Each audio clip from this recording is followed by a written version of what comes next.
Et puis la sortie hier du film Jour J de Rim Kérissi, avec Nicolas Duvauchel notamment, une comédie romantique qui détourne les codes traditionnels du trio, l'homme, la femme et la maîtresse.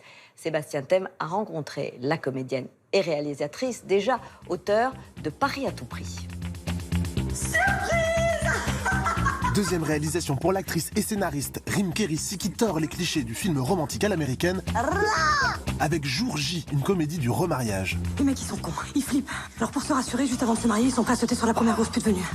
On s'est demandé ce qu'il y avait dans sa tête et on commence avec un tête-à-tête. Alors, 2 secondes, je consulte ma tête, ça y est, c'est bon. L'idée était de pouvoir avoir un homme qui était d'une part sexy, viril, et surtout pas lisse. Dans les comédies romantiques, les garçons peuvent être un peu lisses, c'est les gendres parfaits, et c'est pas très très moderne ça pour moi. Et avoir Nicolas Duvauchel à contre-emploi, c'était quelque chose qui me stimulait. Elle est plutôt pas mal. Ah ouais. Mais dis donc, tu dirais pas non, mon salaud, hein. Évidemment, Bridesmaids, c'est mon film culte pour film de nana. Surtout que entre Rose Byrne et Christine Wing, il y a vraiment une similitude avec Julia et Rim. C'est 2 physiques différents, 2 personnalités différentes. L'opposition des 2 nanas, c'est quelque chose que j'adore. La spectatrice, elle se retrouve chez l'une ou chez l'autre. Mec, il va falloir que tu choisisses entre les deux. Hein. Je prends les deux. Moi, je suis pas du tout une fan de comédie romantique. Il y a certains trucs que je trouve un peu cousus de fil blanc, donc j'ai regardé pour voir là où je ne devais pas aller.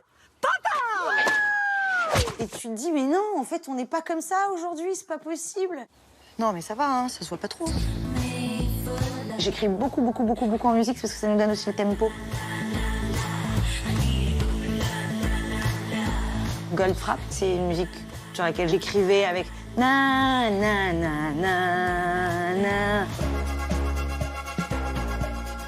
Écrire un scénario, c'est une prise de tête parce que c'est un peu Tetris, quoi. Il faut établir des choses au début, les mettre au milieu, et avoir une résolution à la fin. C'est tout un casse-tête. Et puis en plus, avec ça, il faut mettre des vannes. Donc du coup, c'est une prise de tête. Je dis que t'es un peu stressé. Maman, je t'ai sucé hier.